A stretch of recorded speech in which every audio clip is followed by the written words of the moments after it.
Hey, Quorum Deo, it's Monday, October 18th. Man, what a blast having my friend Doug Logan here yesterday. Thanks to all of you for being such a wonderful, hospitable church. I got a text message from the children's ministry. They're like, we had to turn the volume down in the nursery because the babies thought it was a little loud, which I was like, well, there you go. Sometimes when I preach, that doesn't happen. So, hey, it was fun to introduce my friend Doug to you and to have him come and be part of Quorum Deo and get to meet and experience many of you. What a joy. I've got a couple things I want to put on your radar this week. Number one, men's retreat is happening this weekend.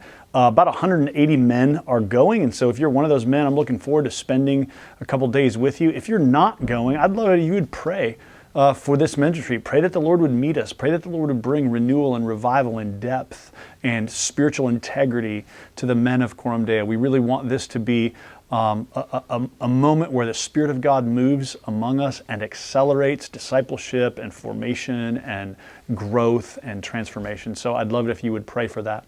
The second thing is I wanted to share a story that happened just this week that is sort of a fun evidence of God's grace. You remember us a week ago, Dusty gave us a financial update, talked about how our giving's been really strong this year.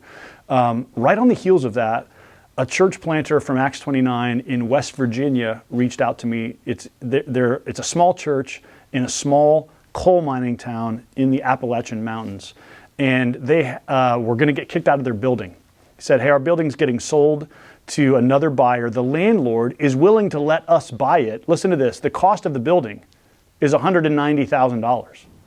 And so he's like, we need $19,000 for the down payment. We don't have that. And so I'm just trying to connect with some churches and see if we could raise that. So we were able to give them a portion of that and help them stay in the building that they're in, because the landlord said, I'll let you guys buy it, but you got to be willing to pay what this other buyer is paying for it. So really fun that just on the heels of celebrating God's generosity to us, we got to just in a simple way, and actually in a really not a hugely generous way, just an ordinary way, we got to help a church in a more economically depressed area of the country settle into a building that hopefully will serve them in their mission for years to come. So, hey, that's the kind of thing that we just get the joy of participating in through our partnerships in church planting, and because God's been gracious and generous to us, and so wanted you guys to share in the joy of that story. I'm looking forward to being with you again next Sunday, coming off the men's retreat, a little bit tired, but really excited to continue in the Gospel of John, and I'll see you then.